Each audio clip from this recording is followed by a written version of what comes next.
Let's start the show. Okay. So, good morning, gang. Yeah, it's welcome Morning. to Drawing for Tattooers.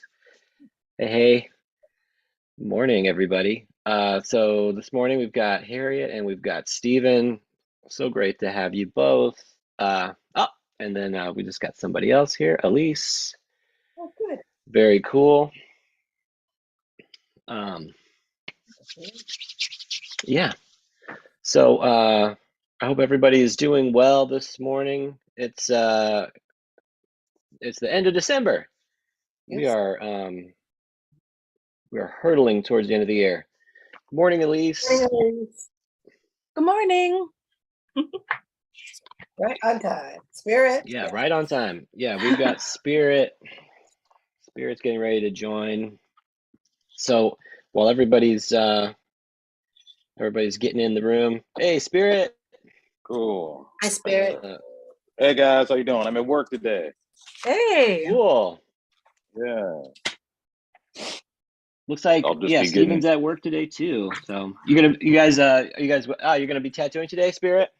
Yeah. I'll Cool. just be here, just listening. Awesome. Well, So I I'm do glad you could an join. art class every Monday. So yeah. Hey, customer. Oh, So You yeah, got a no, it's good, great. good artist there. Yeah. No, it's awesome. Yeah, no, absolutely. You got a great tattooer there. So, while we're all getting set up, I'm gonna do our announcements and stuff. Yeah, and you too. so again, good morning, gang, and welcome to Guy Atchison's Reinventing the Tattoo community, where tattooers, apprentices, collectors, and the curious are invited to join in these weekly live events and streams. Um, uh, our goal is to inspire and ultimately create better art and tattoos together. So we beam out nearly every single day. And with your help and participation, we've become a quality network of on-demand and live tattoo and art shows. So you can always find out more at reinventingthetattoo.com. And I'm gonna let's see. I think I can share this screen. Hold on. I'm gonna share my Uh-oh. screen with you. No, we're good. But I'm gonna share. I want to share the homepage of the mothership here. Yeah, cool. So yeah, reinventingthetattoo.com. You can always find out more about these shows as well as learn about the Reinventing the Tattoo canon and Reinventing the Tattoo uh, educational products here and content here at reinventingthetattoo.com. Right? You can also find us at all of the major um, app stores, right? So Apple App Store, Google Play Store. We have a YouTube channel, a Facebook page, and a Roku channel. So we're on all the time. You can always find our content. And you can also find us on the major podcast directories as well, Apple and Spotify. But remember, no matter where you find us, you can always get the latest and greatest at reinventingthetattoo.com.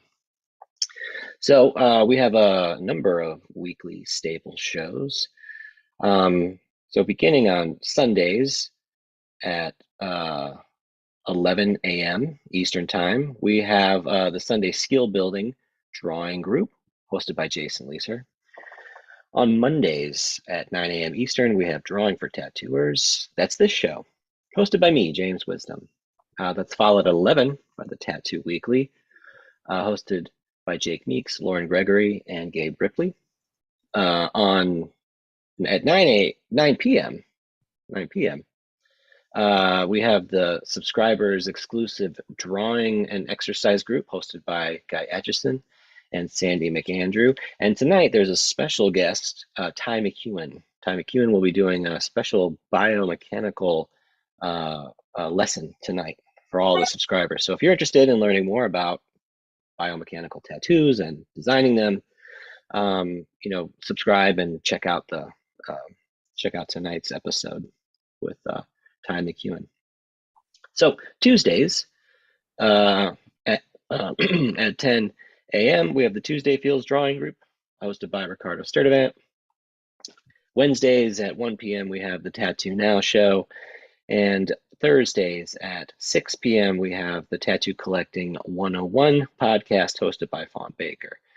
Well, usually there's a calendar here for you to check out, what's going on. But here's our event schedule. So if you're interested in joining any of these weekly streams, you can find links here to zoom in and participate. But of course, you can also find us on YouTube. So yeah, let's scroll down here. Yeah, this is Reinventing the Tattoo. So there's all kinds of content here, and you can even ask a guy some questions. But let's give a quick shout out to our sponsors. We'd like to thank Tattoo Now. Tattoo Now is technology for tattooers, leading edge in professional development, management, and digital tools for tattoo artists of all levels. They have mailing lists and CRM software as well. So be sure to check out Tattoo Now for all of your tattoo technology needs. We'd also, of course, like to thank Guy Atchison for being the founder and inspiration behind reinventingthetattoo.com. You can learn more about Guy Atchison at guyatchison.com, where you can purchase original oil paintings, prints, coil machines, as well as the Biomech Encyclopedia. Very immense collection of biomechanical art and tattoos.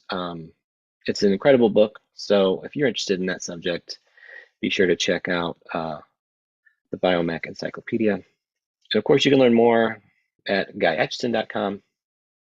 And so, yeah, that's, I think with that, we did it.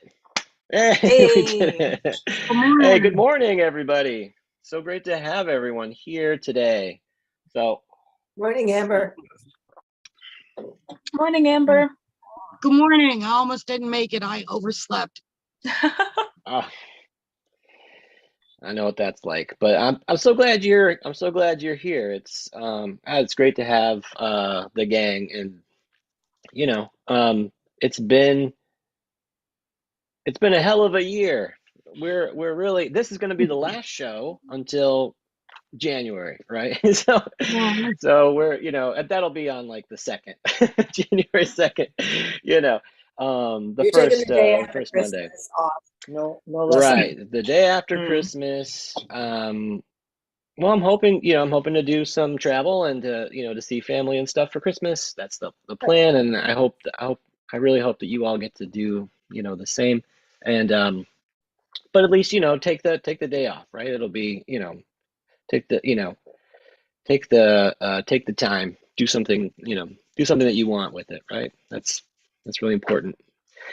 So we'll be back on January, I believe it's January 2nd. I'll just check my calendar, but I'm pretty sure that that's the first Monday of the new year. Here's calendar, and so yeah, Monday the 2nd. That's my plan, is to be back here with hopefully with all of you all. So Cool. anyway, so how was everyone's week? Lots of drawing, lots of work, lots of Busy. production. Yeah. Finals. Busy. Well, does anybody have any work or drawings they'd like to share? Love to take a moment and go through what everybody has. I can see if I can not have technical difficulties this time. Love it. And I can show one of my or a couple of my finals. Yeah, I'd love to see it. Let's see. Share. Disabled. James, Oh, let me did in. I disable it? Here, let's see. Let me in. Let's see. All participants can share. Try that now. Awesome. Okay. Let me get this lined up real quick. While you're doing that, I'm going to try to want to say hey to the chat. There's always we've always gotten. There we go. Yeah, good morning, chat. So everyone watching us live on YouTube or Okay. Facebook.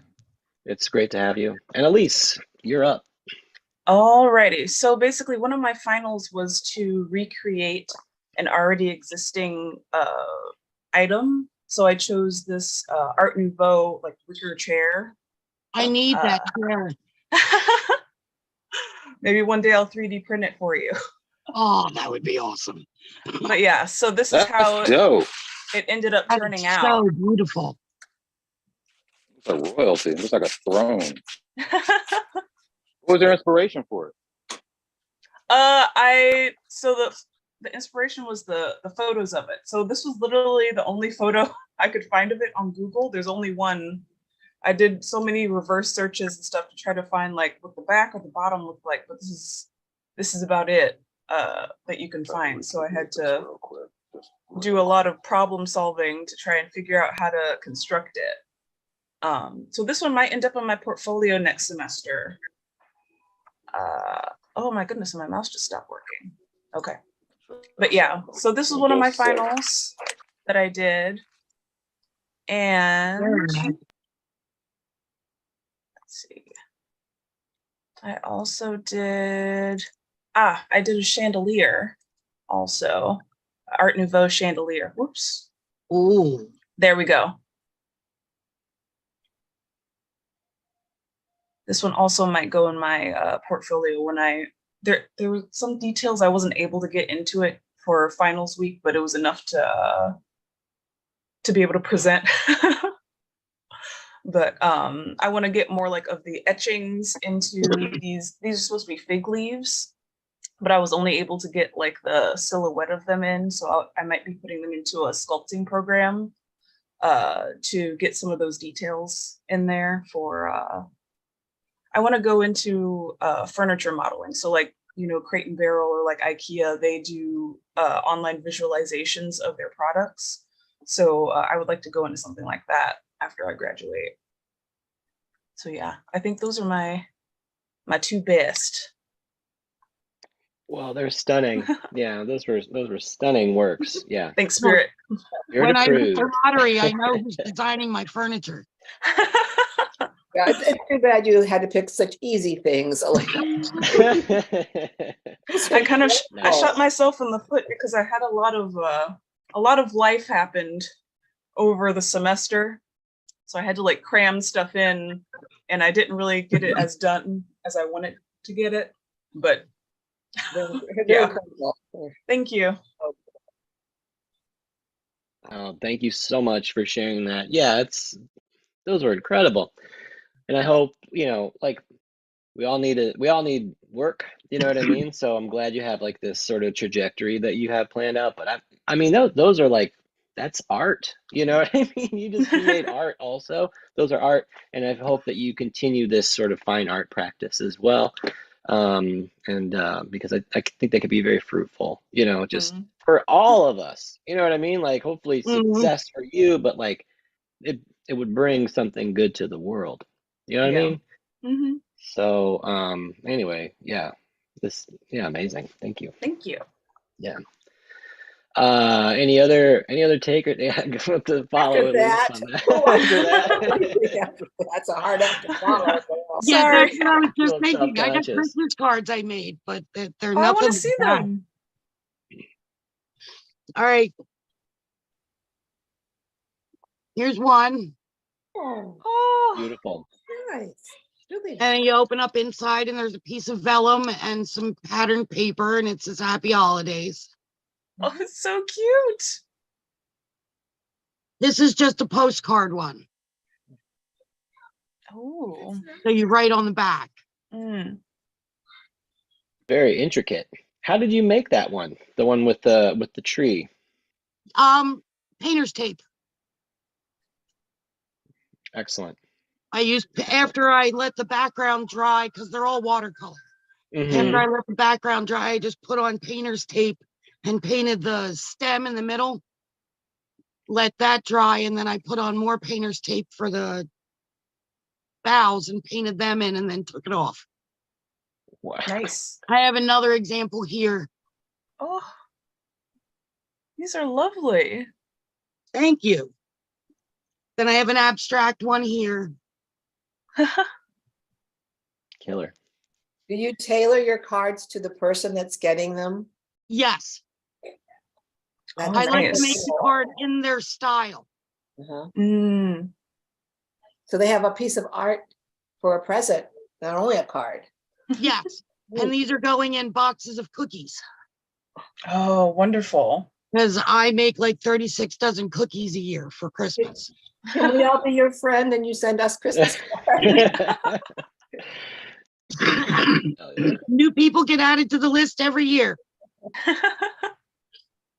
Nice. That's very nice. Those are great. Yeah. I swear Thanks. I'm done this time. I swear. I keep being like, oh no, I need to make like 3 more. Oh no, I need to make 1 more. Oh, I do the exact same thing, Amber. I make Christmas cookies too, and I let all the varmints at my school eat them.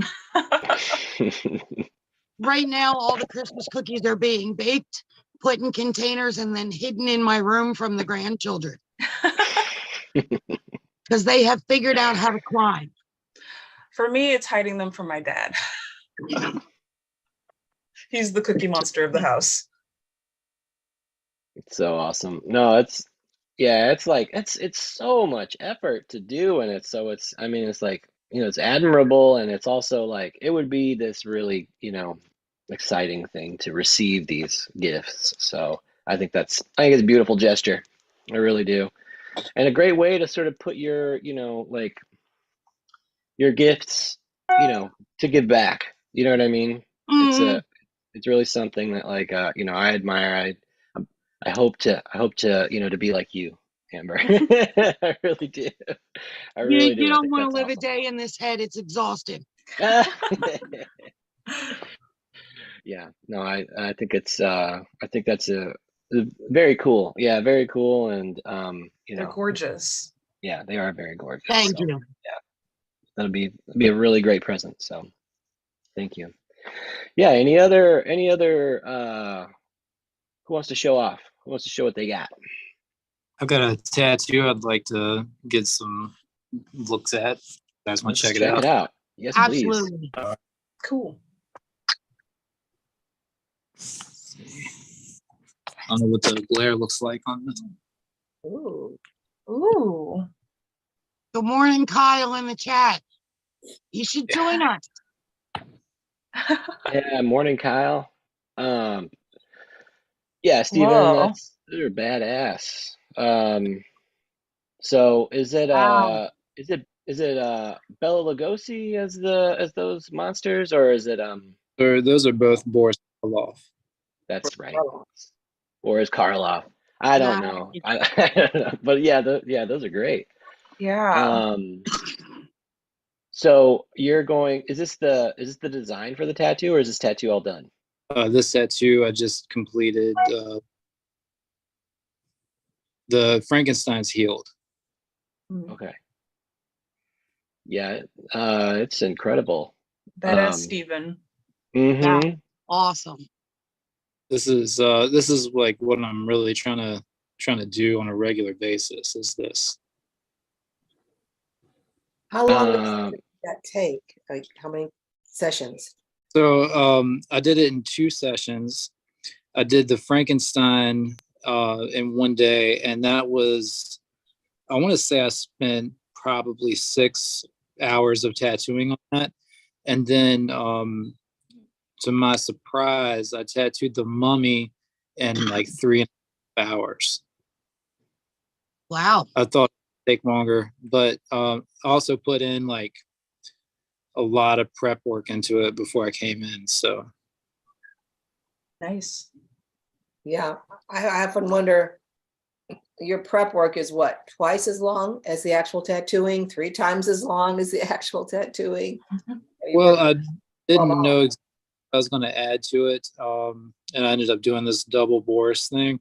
But I probably spent like 2 hours getting ready for the mummy tattoo. Yeah. Really is amazing. Mm-hmm. No, it's beautiful work, Stephen. And so, yeah, no, um, I don't see any reason why you know, like couldn't do lots more of this sort of thing. Seems like it'd be very desirable to have, especially this level of quality. So, Thank you. yeah, You no, know, of if, course, man. sorry to interrupt you. Do you know if there's a like a term for this style of art? Like I was looking at like some vintage posters from like the 30s and 40s. It's almost like I don't want to sound stupid, but it sounds like maybe like a 3-color process or something like. It's really limited color palette on these things. So and it's got like solid spot blacks in it. Is that a specific type of print that they were doing back then, or maybe even still? Is there a specific name for this? I couldn't speak to it, you know, precisely. It sounds like you're onto something, though. It really does sound like that seems very logical, I what you're feel like suggesting. I've heard a name for it. I can't Mm-hmm. remember what it is, but it is specific to that 3-color style of printing.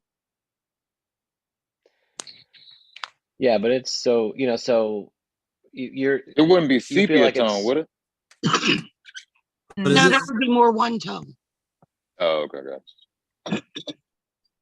it seems like it's really translatable, you know, into tattoos and stuff. So, Mhm. especially with the color, it's really nice. You know what I mean? I think that and limiting your palette, you know, limiting the palette can be such a powerful tool.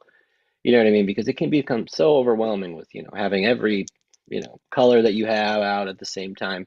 Um, how many colors did you, I'm just asking curiously, like how many colors did you end up using for the Frankenstein, for example?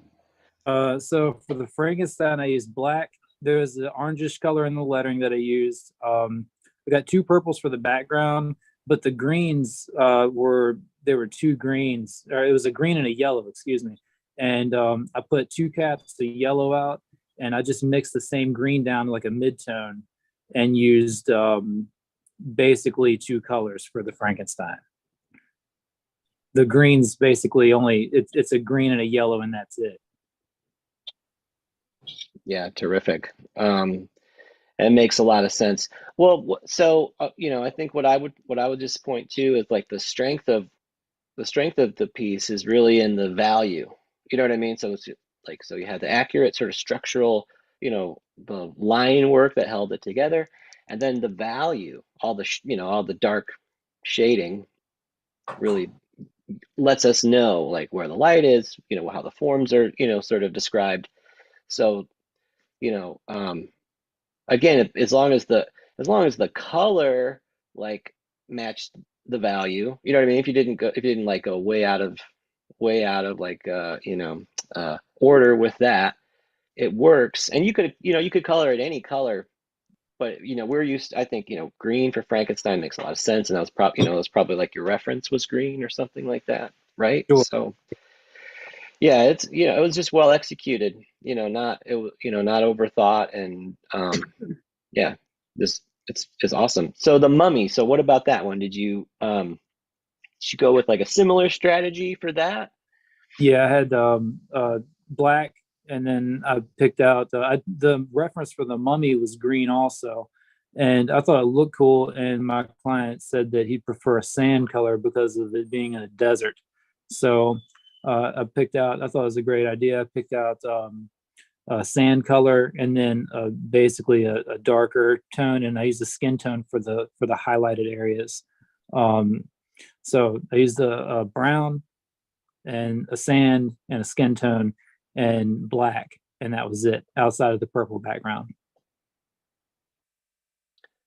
Nice. Yeah, nice. So there's a contrast there, I think, you know, sort of a warm, you know, the warm yellow of the, you know, the sand, you know, those they kind of have they have a sort of a yellowish feel to it.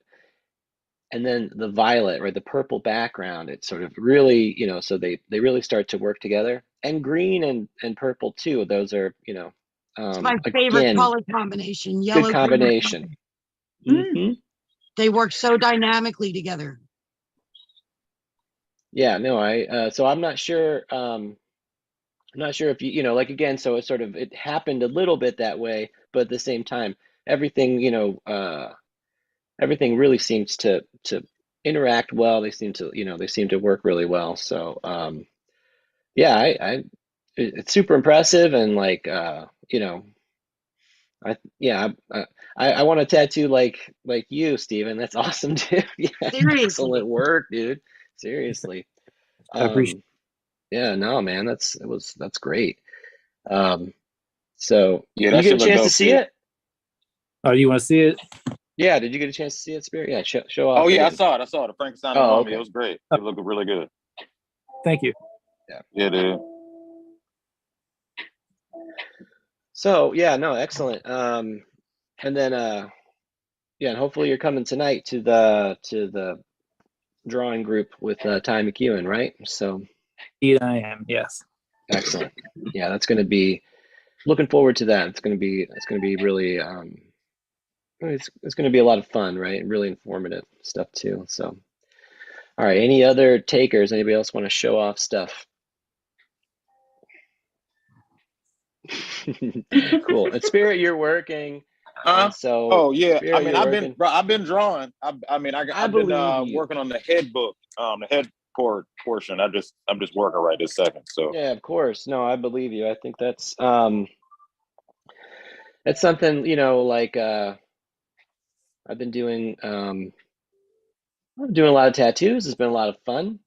I did I've been working on this actually. I'll show this little thing. Oh. Let me see if I can show this. Hmm. All right. Yeah, not much, but not much to show. But here, I'll show this little.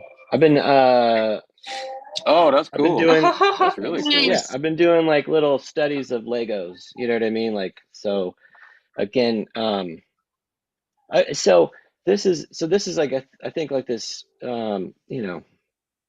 almost like it's been very complicated, right? Trying to kind of capture the, sort of monochromatic feel almost of it, but it's so interesting, like this single hue, this in this case, like this lavender, sort of block.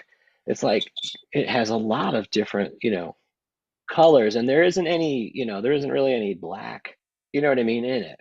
So the really dark tones, um, sort of pushing it with the darkest blues I have, and using colored pencil. I love using colored pencils. Um, they're very unforgiving. It's like they're very unforgiving. But and it's sort of this layering process. Um, the That's a paper great idea will, to draw some Legos. That's a really great way to like decipher edges and stuff like that. That's a good. I think I'm gonna do something like that too. I'm gonna yeah, maybe try to see if I could draw my daughter's blocks or something like that. it's very challenging. The simple things, you know what I mean, can be super duper Right. Yeah. challenging. And so, but I think a lot of the things that we've been talking about in terms of, like, like you're saying, these shapes, they're sort of wedged together, a cylinder wedged into the block. Um, and then, just sort of trying to come up with the right tonal scheme that can be, again, really interesting challenge. So again, everybody's doing awesome work. Keep up the good work, gang. Hey, let me tell I you think, something now. So I was yo. doing a tattoo yesterday. Hmm. It was basically just like touching up a female image on a person. It was a image of a female on a guy. And I got to tell you, man, when I was doing it, I was like, oh my God, I know what I'm doing. I was like, this is the thigh area. This is the rib. This is the arm. And I even like touched up some of the hands, and it's just the familiarity that I had with everything was just really astounding to behold. Let me tell you. That's awesome. You've got the It power really spirit. is. Yeah. Yeah. It It was is. good.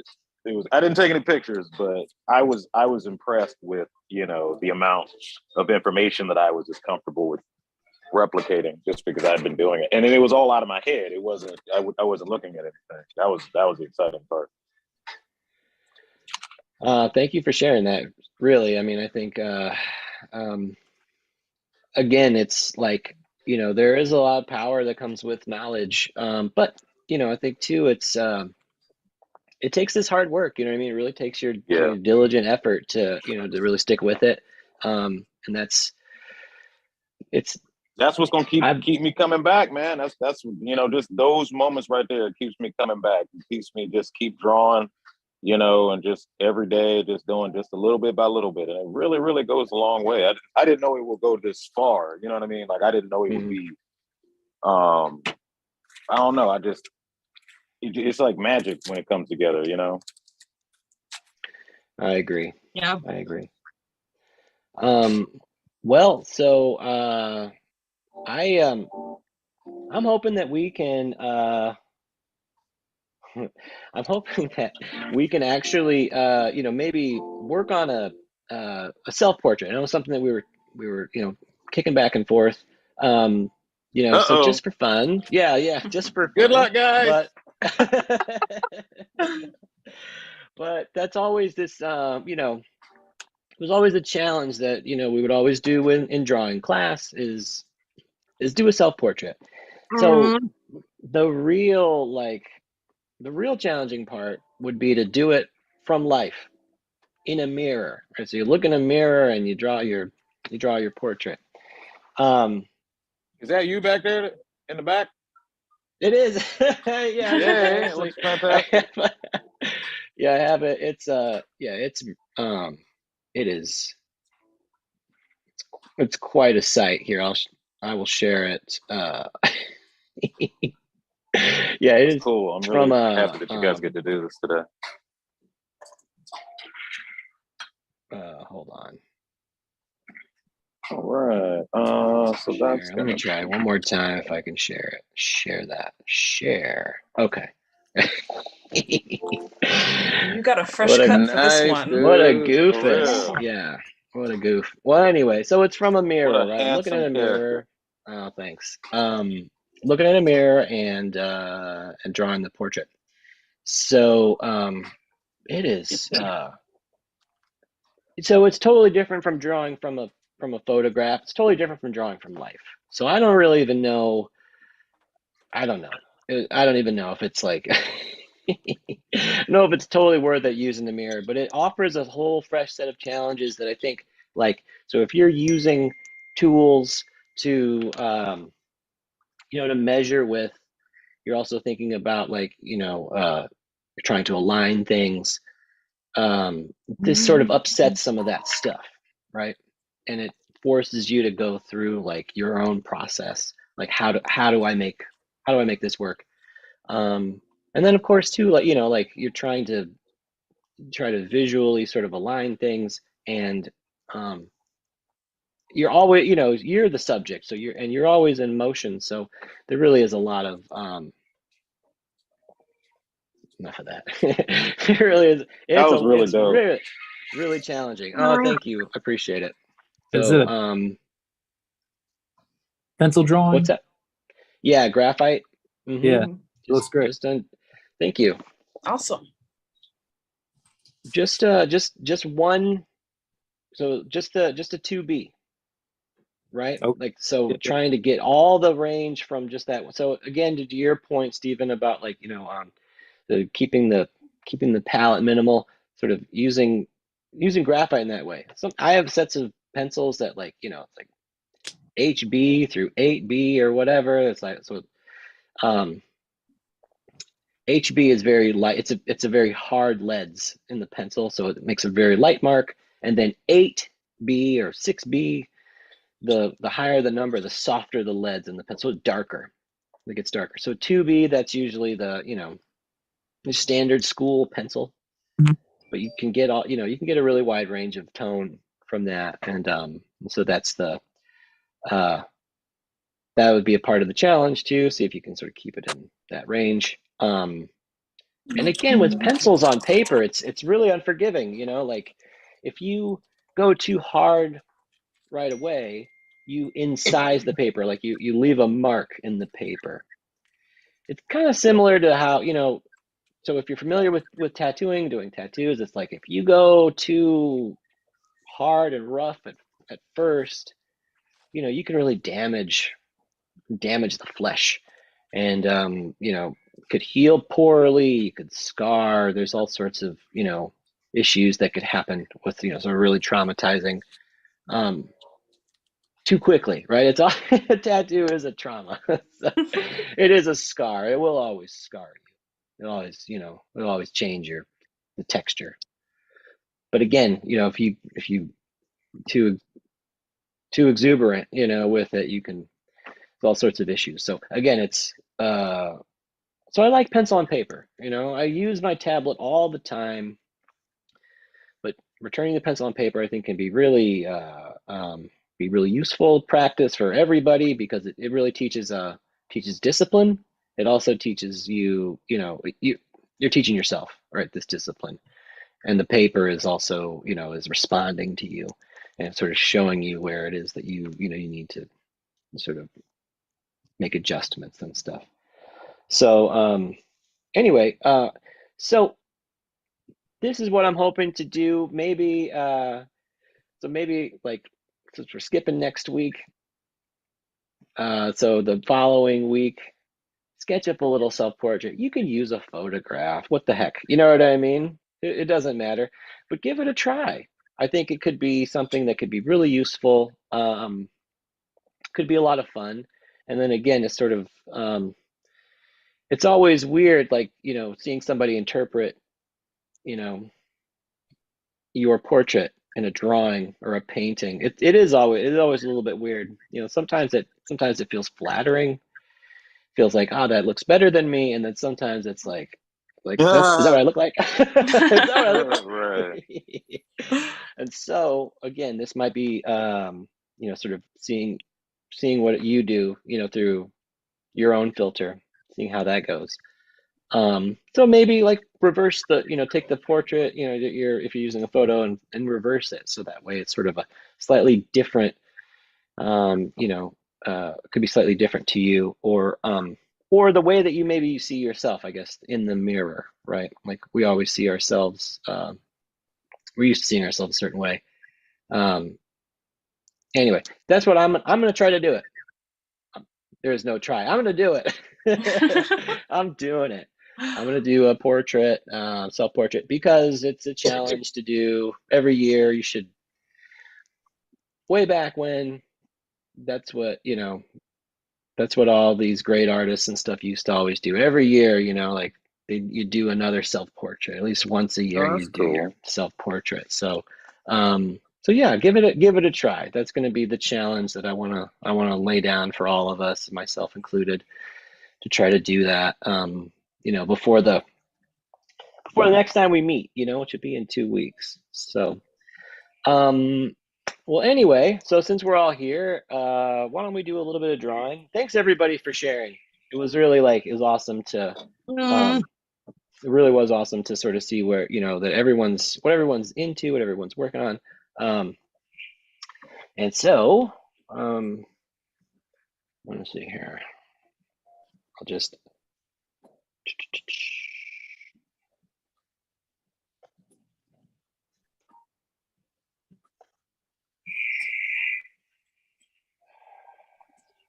How you feeling, bro? The first one is speed. Yeah, the wrist is a little skinny. okay. All right.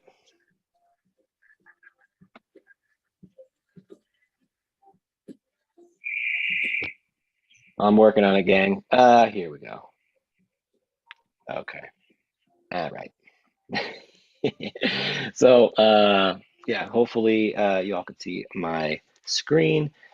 Okay, so just gonna practice some ellipses. We'll just get warmed up with that, and then we're hoping to go into a couple of maybe gestures a little bit later, and maybe we'll work on a head study. Could be fun. So, all right, Ellipses is my new jam, man. I gotta tell you. awesome. No, that's Whenever I need awesome. to just do a little before I do a Warm up. tattoo or something, I just do that little ellipses, Well, I was sort of Yeah. thinking about it the other day. I was doing like little small circles as I was trying to, trying to fill in some. What pencil do I have here? I like this one.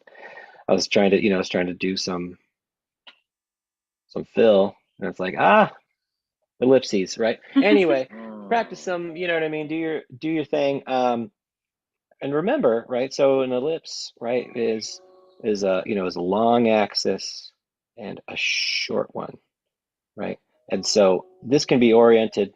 They need to bisect at a perpendicular angle and then bisect, right? So be in the middle of each other. Terrible. What a terrible ellipse. Anyway, just go around the circle enough times till it starts to look. There you go. It's getting elliptical, right? You zoom back far enough. You get far Hey, enough what's away up? from it. Sorry, I'm Yeah. Jonathan. Oh yeah, yeah. No, no. All right, here we go. So let's work on a 1 and 2 and 3, 4, 5, 6, 7, 8, 9, 10. All right, change it up. 11, 12, 13, 14, 15, 16, 17, 18, 19, 20, 21, 22, 23, 24, 25, 6, 7, 8, I've been doing some research 9, on and Goya a lot 30. lately. Yeah? Yeah, What have Francisco you discovered? Goya. So his black paintings are the paintings that he did when he kind of retired to that farm home when he was, going deaf and old age. And he used that time to just draw these incredibly dark, macabre paintings, just as a self-expression of what he's seen in his days. I mean, he's seen pretty much when like the French took over Spain, and he thought that they were going to like liberate the Spaniards, or just like, he just thought it was going to be a great time, but it wound up being horrible. I mean, it was like mass genocide, there's murder, there's all this types of war. And so he just took all that information and, and then and even that was back in the early 1800s when people still believed in witchcraft and things. And so he would paint a lot of these really like just dark, witchy, esoteric paintings. And it was almost, I mean, it's kind of the first of its kind. I mean, I guess if you could think of like Bosch, who would depict hell and things like that. Goya's paintings are just really, really, just when you look at them, it just gives you that just dark feeling. And I just really appreciated it because you just don't really see a lot of that because a lot of the art back then was for royalty and it was for the church and things like that. But when he retired and he didn't have anybody to paint for, he didn't have any patrons. Once he was just left up to his own devices, he painted all this dark stuff. You know what I mean? Really interesting. I love Goya. Oh yeah? I love those paintings. They're so full of mystery in life. For such a dark painting to be so full of life, I wish I could do that. Yeah, there's there's that one where it's like it's one of the gods is eating his children. It's like is that one of them, right? Where he's biting the off the head? Saturn. Yeah, Saturn. I love that. Love that one.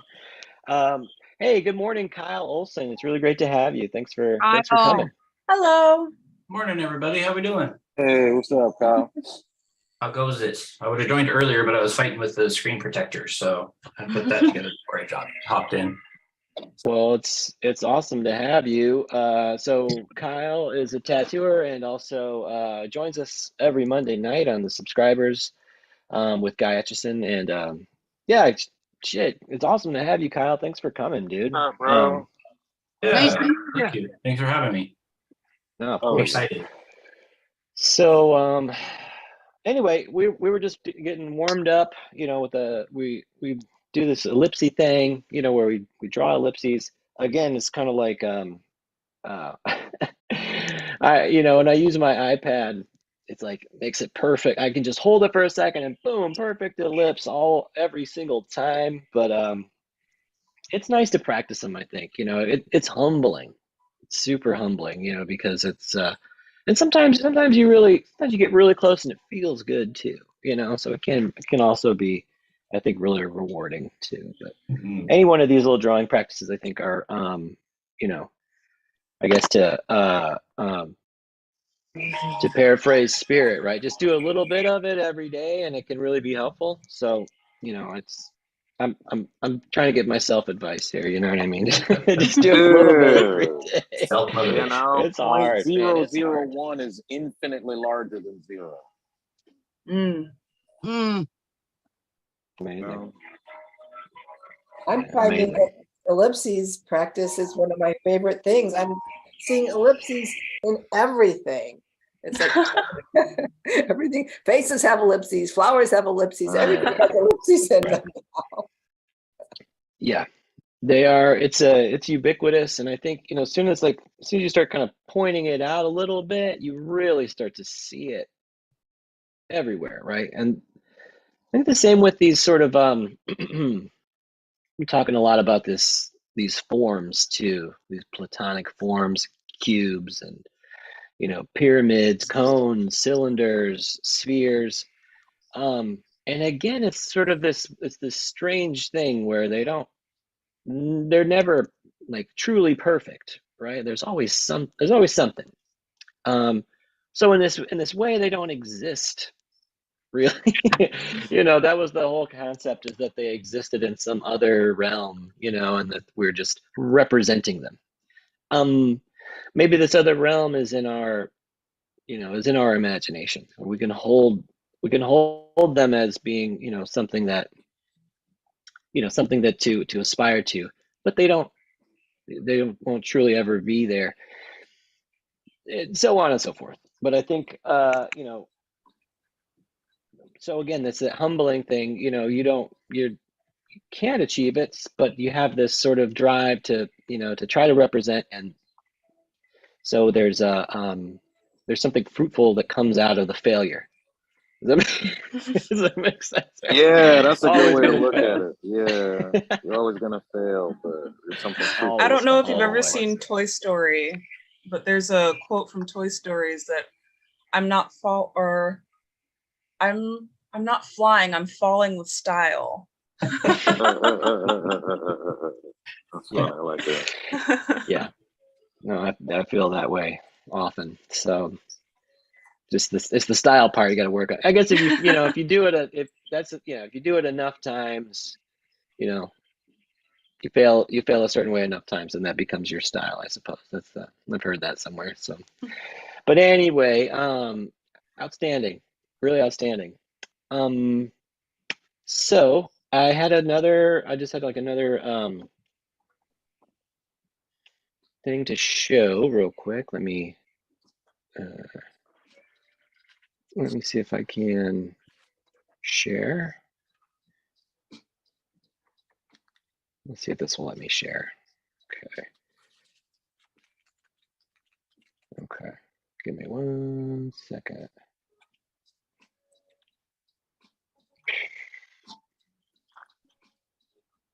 I don't want to. I'm sharing this again on accident. I didn't mean to share that, but so maybe this time it'll let me share this. Yeah. Okay. All right.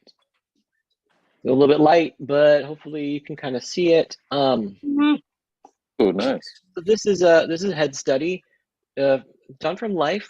but the point is that, sort of showing sort of the basic construction of, how you can sort of move through, developing head study. Again, like, we're going to trace from photographs a lot. You know what I mean? I think and there's certainly an art to that.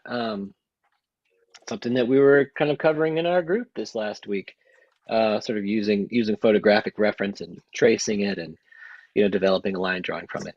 But if you want to work from life, which I think can be, again, this very fruitful activity, very very rewarding, there's a few sort of approaches that you might find very useful. And so, if I can kind of zoom in, I'll just zoom in on this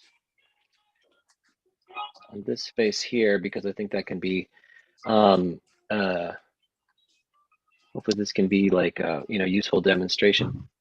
So what I have here is a grid, and so right down the center of the face, right, of the head, drawn a vertical line, and I've measured out particularly like 1, 2, 3, 4 proportionate segments. One of these segments corresponds to the top of the hairline, right? There's a little bit more in the head, right? There's a little bit more, which is the very top of the cranium, or could be some hair as well. But the hairline itself, top of the forehead, brow ridge, you can see that's this intersection here. This, to me, I think, is the most crucial proportion to mark off. Right here under the nose, right? And then to the chin. Again, I think you're going to find, everybody's a little bit different. And so it very well might be that your subject could differ. I don't know if I can mark. I like your facial planes for the cheekbones. That's always one of the areas I have a challenge with. Oh, thank you. It's so when we look at a skull, we can see it quite clearly, but we've got this the facial mask, the mask of the face or the head itself. The cheekbones are the part that forms your orbits, right? It forms the inferior plane of your orbital sockets, where your eyes are gonna fit.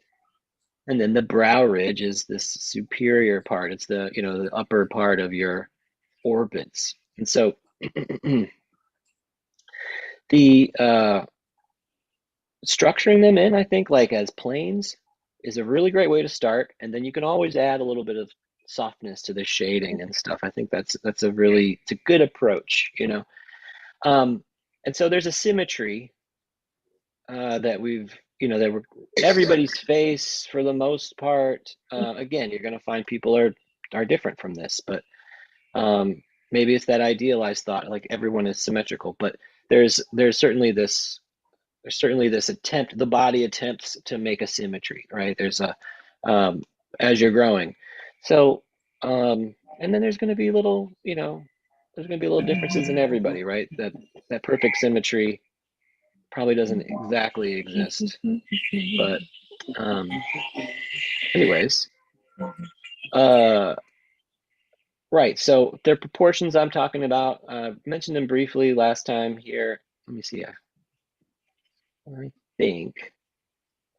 see if I can do this. Maybe this will help.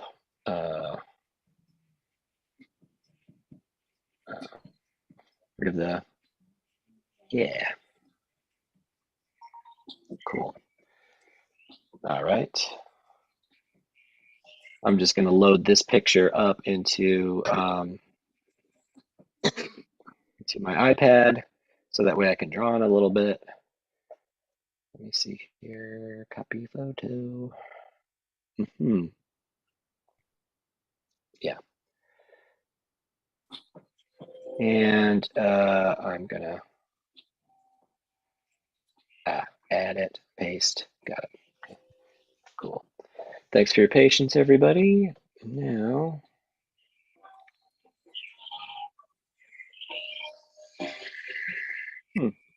weird. So I'll share my iPad screen again.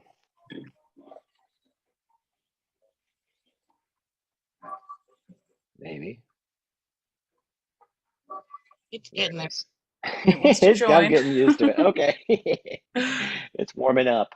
So, It needs its cup of warming coffee up. in the morning. Mhm. Wow. All right. So yeah.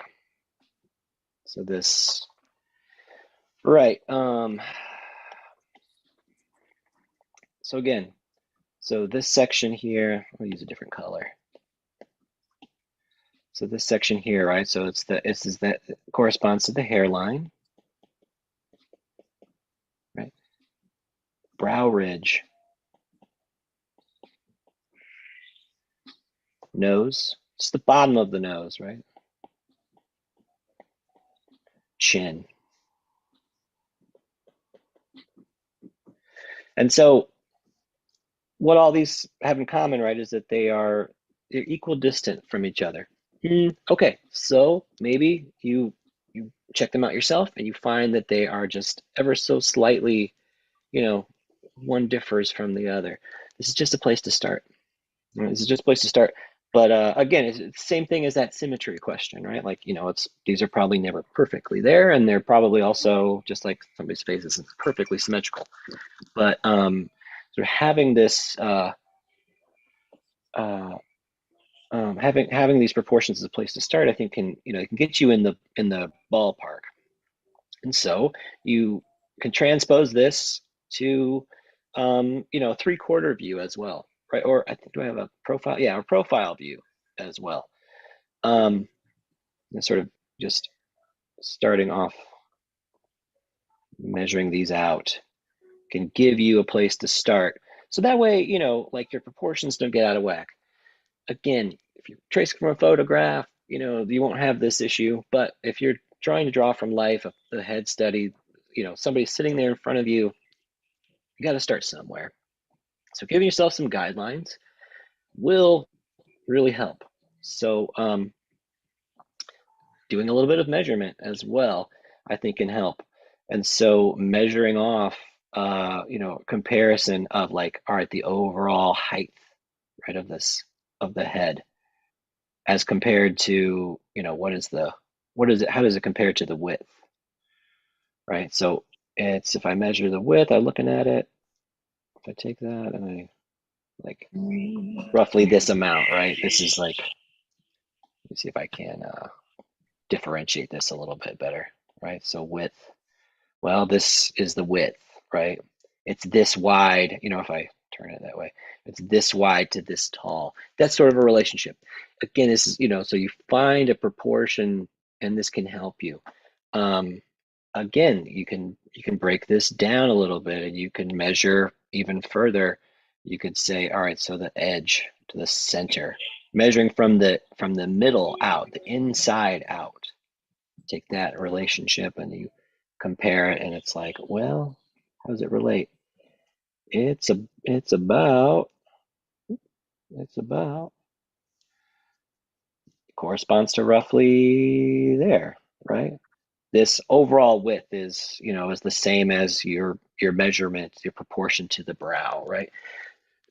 You're going to find all these relationships, as many as you want to find, right? You keep looking for them. You can keep going and going and going.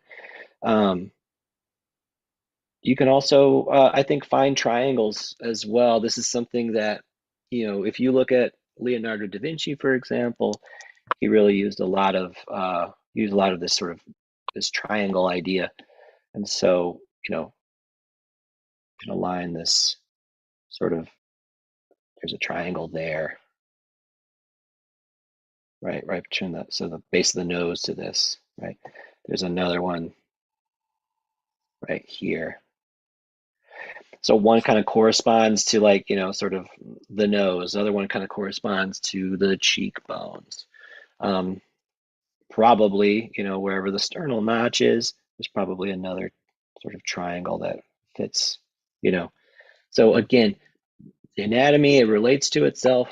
And, if you're looking for it, there very well might be, a pattern that you can relate, right? You can relate. God, that's fascinating. Look at that. Thank you. No, well, it's like, so, I didn't invent any of this, of course. These aren't my discoveries at all. But I think there's a real approach that you can take that can help you. And so I think the thing that I want to really foreground is like when you're starting off a head study from life, which I hope, if you're going to do this self-portrait project, either way I hope that you give this a try, right? Could you So put that start off. again? Where you What's have, that? could you put the triangle part back up again? Thank you. Sure. Yeah. Great. Okay, thank you. So yeah, there's no problem. So if you start off with the head study, right? Start with the center line.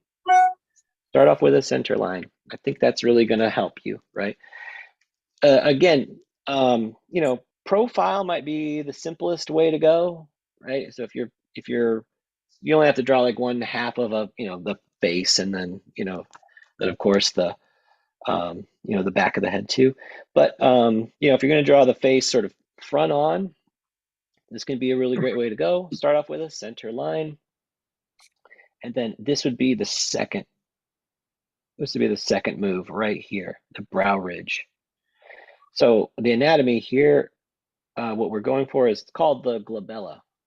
But I think the important part is it's where the nose and the brow kind of intersect each other, right? That's really what you're looking for, not your eye line, right? That's what's really interesting, is just side note, is your eye line, generally speaking, right, should be about at halfway, right?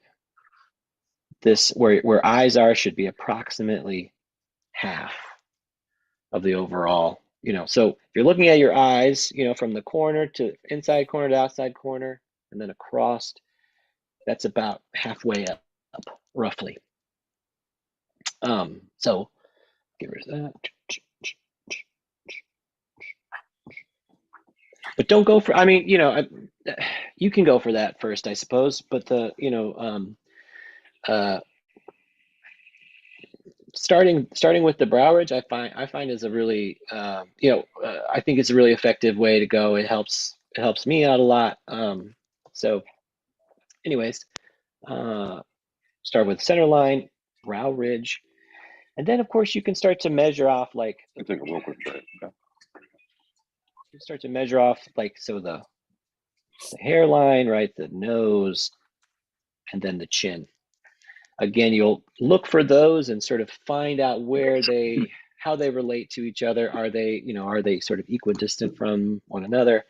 This gives you the overall kind of just the schema, right? The schematic for how to lay in the face. So again, you want to measure, right? You can measure it and find out, but this measurement, like how far out, right? How wide is the head? Do a measurement and figure out, like how wide it is out here, and then you can start to sketch in, right, this basic shape. You'll get, with a little bit of measuring, right, you can get an envelope that really ought to, help you get started, right? Mm. It's going to be challenging, I think, but then once you've really started to uncover some of the basic sorts of proportions, right, then you can, right here, get this glabella in, right, the upper portion of your orbits. Okay, Um, Don't some people also use like a circle for like from the top of the head, like through the nose? I know I yes, remember doing that.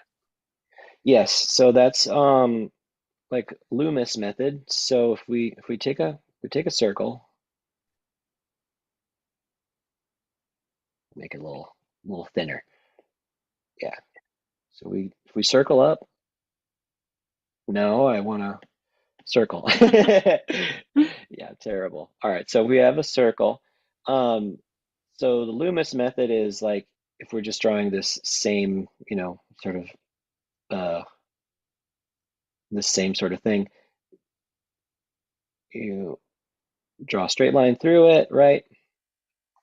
And then again, so I believe it's like you come down. I think that you can use the circle as a perspective tool, and you can make the face sort of appear like, you know, uh, like it's looking up, Mm. right? Or whatever, or sort of looking to the side, um, but anyway, so you measure out uh, there, right? And then so thick. Sorry. You Gucci. Right? Then, that you have the same sort of idea. And so what he says is like you're supposed to chop off, make the sphere flat on these sides here. A little bit bigger. Yeah, make the sphere like flat on these sides. And then yeah, this sort of then you end up with this similar sort of Mm. thing. It's just a construction method. But again, you want to sort of find, right, there you go, you can sort of see those triangles if you like.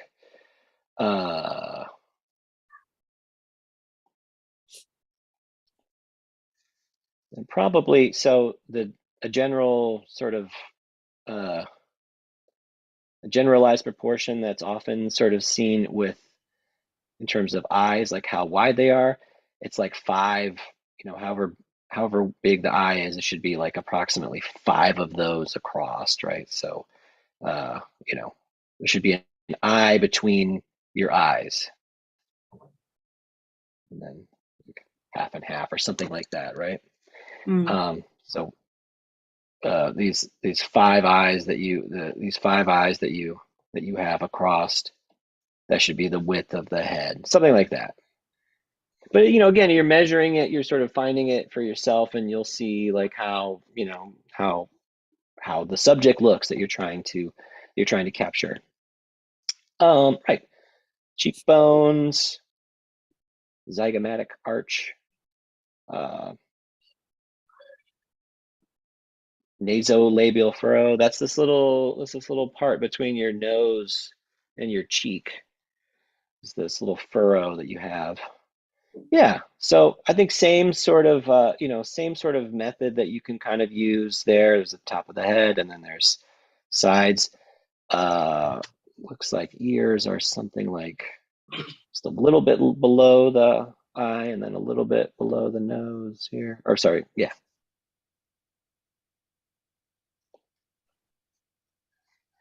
I think it's easier to look at look at one and demonstrate it, right? Like trying to remember it all is like impossible. Anyway, so I think if we're gonna jump down here to like a profile, overall head, um, you know, maybe even push this a little bit forward, but like this spot right here should be roughly about about halfway, even though I don't think my drawing really shows that, but roughly about halfway, right? So where the jaw and the ear meet up. Ear is behind the jaw in terms of like front of the face, back of the head sort of situation.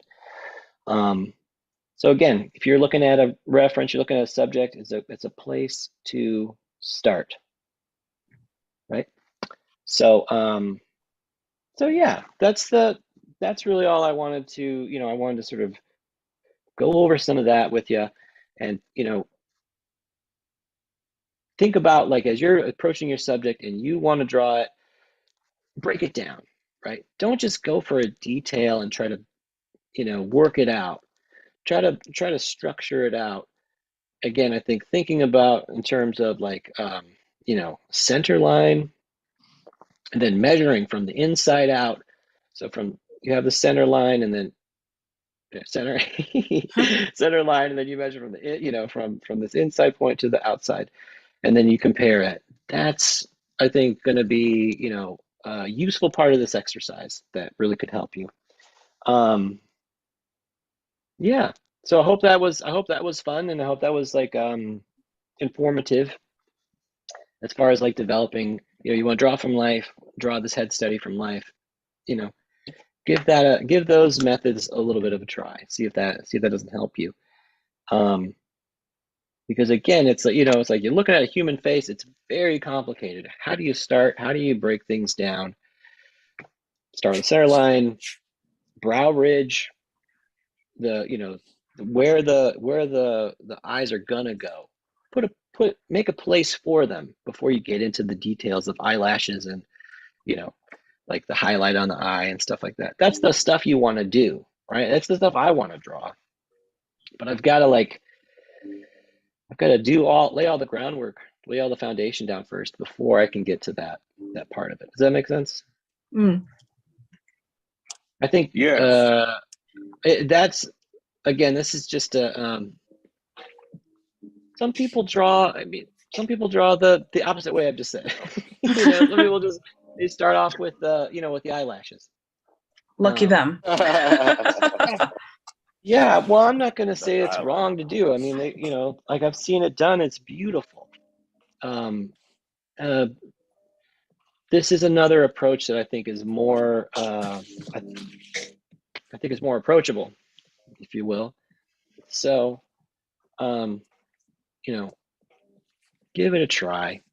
Get a good reference, and start to try to deconstruct it, break it down into some parts, put it together, lay out some groundwork for yourself, and then you'll have a really great stage for all of the detail work that you want to do, right? I hope that makes sense, because I think that's something that, like, Da Vinci says to break things down into parts. So you do it. Mhm. good. Yeah. Yeah, width is 5 eyes across. Thank you, Sammy. Exactly. So we've got this, we've got correspondence here. I think there's a lot of thoughts, that are, you bring into these practices. How, you know, it's an ancient subject, right? That as old as people are, drawing a face is so interesting, so challenging. So and again, it's sort of like this idea of like some other reality where these things exist and we're representing, well, like we're representing, reality, appearance itself. So representation it always falls short. But there's going to I be like that. beauty. There's going to be beauty that's going to, emerge. And I think there can be, again, a lot of like fruitfulness from this inherent failure. So, Do you think that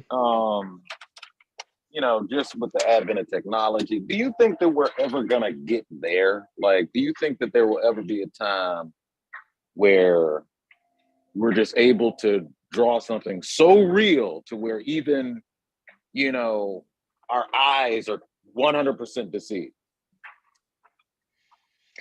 well, I think that, like, there's a concept called trompe l'oeil, and trompe l'oeil means to fool the eye. So this is something that's been going on for a long time. That, like, there can be images, especially paintings work well with this, that Mhm. where it does fool the eye. It's a painting, and it fools it. like it does, it fools you into thinking that it is real. Mhm. And the moment of like enjoyment comes out of realizing that it's not, that it isn't real, that you've been fooled. You know, that's Mhm. really like this moment of enjoyment that we get, right? That your eyes have lied to you. Yeah, trick. Hey, And I yeah, guess, it is. the brain is pretty easy to fool. Yeah, isn't Right? there a concept where your mind fills in what's not there because it wants to Uh, make total sense of it anyway, even if it's Yeah. not quite yeah, perfect? I that's think a I do point. that all the time. I see things and things that aren't even there, but my mind is putting it together because it wants to make sense of it. Mm, that's a good point. So it's Yeah. almost like our mind makes it real. Yeah. Yeah. Yeah. Well, it's like Oh, hyper realism. Like if you look, like I've seen some drawings or paintings where it's just like, oh yeah, that's a photo, and then like you zoom in a lot, and then it's like, oh no, it's not a photo. How long did that take? right. Yeah. It's a representation that fooled you into thinking it was another type of representation, right? So it's kind of it's interesting, you know, it really is. Yeah, we're reality, our vision. That's what, you know, if you have vision, you're going to mainly sort of associate reality with, you know, the visual stimuli that you're receiving, but it's mediated, right? Like we're all talking about, like your mind makes it real. Your mind stitches together, you know, the images that you see, right? Yeah. And your That's imagination right. tells you what they are, you know, because of course science tells us that, like, you know, things are likely made out of atoms uh, and and then subatomic particles, and then basically nothing, right? It's just, you know, it's just vibrations, you know. But Mhm. we see this coffee cup, and it means coffee cup because I'm, you know, because my Well, there's imagination tells coffee. me that that's what it is. It really does hold coffee, But is the coffee but real? right, again, there's this sort of, you know, it is what it means to you, right? Mhm. But it's Okay. something else. It's something else too. You know, it is also something. It is also something that's you know, uh, as a subject, you know, it's inexhaustible what it could actually be, right? You can always go even micro, further down, and you can go back to macro and look as Yeah. big as you want, right? But Because then there's I even think like that the impressionists once they get involved. It's just like they don't have to represent what is there. They could just make you feel something that a sunset would make you feel. Yeah, because it's all yes, colored with your point of view, like the coffee cup. If you don't drink coffee, it's meaningless. But when it's Mm-hmm. pour of Good coffee point, and it Eric. warms your hand and it tastes so good, you get a whole different view of what a coffee cup is, right? Does that make sense? Mm. Yeah. your Absolutely. experience will inform, yeah, Yeah. like the way you perceive things.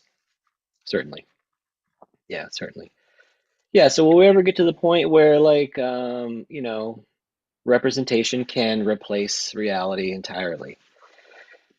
I don't know. There are That's the movies about that. metaverse. There are like I was movies about that, to say, that's how you wind up in the Matrix. right, Or the right. metaverse, I think. There's a whole new world that they're doing there where you're in it. And what you look at is like you're in that room and you're seeing what is in that room from your point of view of that. It's quite a field of study. Little They've creepy. completely, I'm sorry. Go ahead. They've completely CGI'd characters into the Star Wars films that have passed away, and that's what they're doing Mm, to you. True. that's right. That's right. You're getting better and better at it every time. Mm, I think the Yeah. biggest thing that stops that is the like computer capacity for that, because like mm, they can generate the graphics no problem, but it's that every single person would have to have that access to that amount of power, and that would probably like blow up. Oh wow. Blow up the planet if everyone had it running at the exact same time. Oh wow. We better just draw on paper. Yes. Yeah, stick to There you paper. go. Stay Okay. analog. Not me. Yeah. Draw on paper, draw on skin, Yeah. canvas, all of it. You know what I mean? Yeah, and but also there's the only constant is change and all of that, right? It's that might even be sophistry, but at the same time, it really is true, right? There's you never What step is in the same sophistry? river twice, right? Yeah, sophistry is what's it like is what you place in as the truth, right? It's not interested in, if you're not interested in truth, you're just sort of interested in sort of, like claiming something as true. Then you're in this realm of what's called sophistry. But so I think that the point is that like as the conversation never ends. You know what I mean? There's always another point to be made. There's always something more to be said. There's always something more to learn. So that's the point of it, is that it's like that you're uh point of this, right? The point of our group, I think, is that we're Mhm. sort of we're really interested in learning about art, but by extension we're also learning about ourselves. And so Mhm. and you'll never fully know it. I think that's the absolute knowing, is that there's always something more that you can get out of it. So Maybe you should call your show Drawing and Philosophy of Art for Tattooers. I love it. yeah, that's hopefully that's two on the nose, right? Hopefully we lure you in with the drawing part, and then but it's a trick because And we, because we, we philosophy really go want hand to in hand. yeah, we really want to indoctrinate Mm. you into our Right. cult. So no, it's really fun, I think, to it's almost natural that art leads to these bigger conversations, because Yes. pictures really show what can't be said, it can't be written. It's what's in a picture. So as we make them, we try to talk about them. It's going to become idiosyncratic at some level. It's going to become something that's like, it's going to be about a quality that I can't otherwise, that we can't otherwise describe. And there's no way for me to purely get out like what it is that I would mean to you, right? Put it from my head into your head. It just can't actually happen until Neuralink. Who knows? And the Vulcan mind meld, but we don't have to get into that. Yeah. Well, who knows? Yeah, maybe again it's like we'll have to wait and see, I suppose. But well, this has been so much fun, drawing with you all. It's been an incredible year of doing this. Um, just about we're just over 30 episodes now. So, we'll be at the year mark pretty soon, but 2022 was um very interesting. I'll Mm, certainly never forget it myself. So, but it's getting time to move on. good. So it's gonna be, Yes. yeah. Well, also it's almost winter time. It actually winter hasn't begun just yet. Really? So Well, there's snow winter's here. coming. Yes, there's snow here too, but winter I believe it starts on the 21st. So Mm. anyway, I'm just is that saying. right, Amber? Yeah. Yeah, it's either the 21st or the 22nd this year. I'm not sure. My calendar's on the other side of the room. Right. So it'll be yeah, it's gonna be a winter full of challenges and hopefully triumphs as well. But I am I'm excited about the future, and so I hope everybody has a great end of the year, right? Happy holidays. Um, I'm gonna work on my, self-portrait, and I hope that you all do too. Again, it's for fun. It's for the challenge. I think what's always just like laughing at my self-portrait earlier. I think that's a part of the fun of it, right? Is to sort of, is to have have a lighthearted approach and to enjoy it. So I hope you get a chance to work on it. Whatever media you like, it could be in graphite on paper if you want, colored pencils, or you could do it digitally. I don't think it's I think um, the benefits would come from from approaching it. So Yeah. um so yeah, so that's going to be the assignment. And We got 2 weeks. and next year, I'm really hoping to, I want to start to give a little bit more a little bit more form to what we're doing, but it's probably time to start talking about color, right? We've really discussed tonal value, in depth, but I think talking about color theory can be so useful. It could be so empowering. And I'm sure, like most, if not all of you have some familiarity with color theory. I hope I can add to this conversation and, share things that that will be useful. But again, keep bringing this credible work. It really is what makes the show, what it is. So, I want to thank everybody for coming today. It really was great. Kyle, so great to have you. Yeah. Yes. Kyle, Thanks for having me. do you have any work you want to share with us? I don't want to. I feel like I have neglected that. If you have anything you'd like to share, please. Let me see what I can find. I did this mountain scene that I was super stoked on. Let's check it out. Let me bring it up. It'll take me a second. I got to bring up OBS. I definitely want to do like a second pass on certain things. One thing that I learned about was when I was working on the mountains, the darkers, like I need to be pushing my darks a lot more. I have that issue too. Yeah. I get so worried about going too dark with things that I end up like shooting myself in the foot. Let's see here. I have an issue. I just can't get. Sometimes I can't get dark enough. Oh. Yeah. And see, like have that Here, I'm gonna kind of pin it debate. for everybody. Oh yeah, sorry. Yeah. Let me pin this. Yeah, so we can check it out. Yep, cool. I get that debate going back and forth of like, do I just use solid black and then just kind of fan it out, or do I just do like an 80% gray to get close to it? I'm not sure. I'm still working on that. I'm still trying to learn on it, but regardless, it was a lot of fun. It looks really nice. That's beautiful, Kyle. Thank you. That's stunning.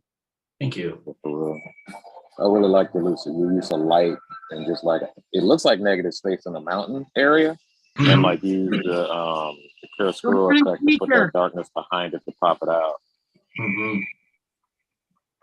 Yeah, and really learning to like work with the skin tone and pushing those darks for like the lights and stuff like that. That's been a trial in itself, but yeah, that's one of my recent pieces. It's a nice floor too. Yeah, it's bonkers. The floor is nice. Looks like you're standing on water. Yeah, it looks like an aquarium. Right. Yeah, that whole It's beautiful. Is crazy. It looks like there's like a kind of it's almost like fluid, sort of like the way the trees are. You know what I mean? Kind of like it's very. There's a lot of like movement and flow to them. So it's really interesting and beautiful. How long did it take? Yeah. I'm sorry. No, go ahead. How long did it take? That's a good one. Oh, how long did it take? The trees down, I think, took me about 4.5 hours, and then the mountains and the silhouetted trees and stuff like that, that took me around about 4.5, so around 8 to 9 hours. Now, is that something you drew up ahead of time and worked on the prep, you know, how you wanted it to look? And way before? Yeah. So that would take a long time too, just drawing it. Yeah, well, it was like some, you know, Photoshop and some pictures together. And then the silhouetted trees are just silhouetted trees. So I just drew those on. You drew the trees on? Not the ones next to the bear, the smaller ones, the silhouetted trees. Oh, okay. Yeah. Gotcha. There's no way. Like I can do like the whole freehand tree thing, but I feel like it just becomes really repetitive and I kind of have trouble like with that organized chaos that nature already is. So I think I the only thing that I want to mention, because you were just bringing it up, and that was the you know, like keeping there like an 80% gray or something in the back. I think that's a really good idea, just to provide that atmospheric perspective, you know. So really keeping that full range, like in the foreground where the, you know, it's like the white bear, you know, and is, you know, it's very stark against the really dark background of the trees. I think that's really effective. And then like, so push that dark really, you know, to the full extent. And then in the background, yeah, I think you can let it be a little bit softer. Again, with a tattoo, it's like, it's tough because, you know, you want it to have enough strength to last for, you know, for someone's life. yeah. But I think, you know, I think you really achieved like a really great balance here. And so you know, I think you are pushing the darks in a really great way. Really smart. But yeah, but I think it's easy, and this is, you know, something I, you know, I definitely struggle with, is it can be easy to, you know, if you add too much value to the background, let's say, you know, it can bring it forward, right, rather than push it further back. So you know, I think with in this particular piece, I think you've really like achieved a really great balance. And so and Is there again, I think only? there's I'm sorry, I need to no, raise my go hand ahead. or something. No, I want you to participate, please. Is the darkest dark right above the bear, or is there also that same dark a little bit in the mountains? That's that same dark in the mountains as well. Because like looking at like other tattoos of like nature scenes and stuff like that, like it's that really hard balance between that atmospheric perspective. Because I really tried pushing the atmospheric perspective with nature scenes and stuff like that. And when the mountain falls back, you make it a little bit lighter, and it doesn't always come across right. It doesn't sell it as well as it could. So with this one, I really, you know, if it was dark, I pushed, you know, solid black on it and stuff like that. So there are certain spots in the mountain that are solid black. There's a lot more black in the trees and stuff like that, but Well, I think yeah, it's going to be I think you're on the right track as far as like, you know, how there are different needs and concerns with a tattoo. You know what I mean? It does have its own sort of needs and concerns. But I think too, you know, I would just, like you said, trying to work towards that balance of keeping atmosphere. Like you want to create this depth, right? You really want to give it the depth. You know, you will need to, you know, we do have to obey you know, this hierarchy of value. You know, as the value goes back, like the light, you know, the lights aren't as light. You know what I mean? And the darks aren't as dark. That gives us a perception of depth, but again, I think, you know, as like in this particular piece is really, really, you know, well done. It's beautiful. So yeah, I would see it when it's healed up and see what you think then. It's always, you know, it's always great to see black and gray when it's, you know, when it's all healed up, settled in, and that way you can get a much better idea of what things look like, you know, of how they work. yeah. So Yeah. I'm really excited about it. Yeah, I'd love to see it when it's healed up too. So Me too. yeah. thank you for sharing that. That Yeah, was thanks for sharing this stuff. That's awesome. very Yeah. cool. Guys, thank you. Yeah, very cool. Yeah, again, thanks everybody for sharing. It really has been, it's really great to see everybody's work and see, you know, what everybody's into, what everybody's up to. And it also, you know, it makes me want to try even harder. You know what I mean? It really does. I get inspired, right? I get inspired by you all. It really, you know, makes me want to do my own interests, right? I'm, you know, like, again, I want to grow, but also I want to like get better at the things that I'm, you know, doing as well. So, because there's so much diversity here, everybody's sort of into their own thing, and that's really kind of I think the strength of it. So, okay, well, thanks everybody. Let's do some sign offs, and then we'll call this episode done. So, Kyle, let's start with you. Could you tell us where you're from and how we can find you? My name's Kyle Olson. I live out in Tucson, Arizona. Yeah. You can get a hold of me on Instagram at Olson_tattoos. That's the best way to get a hold of me. But yeah, on it. Awesome. Thank you so much. Elise, let's go with you. You're next on my screen.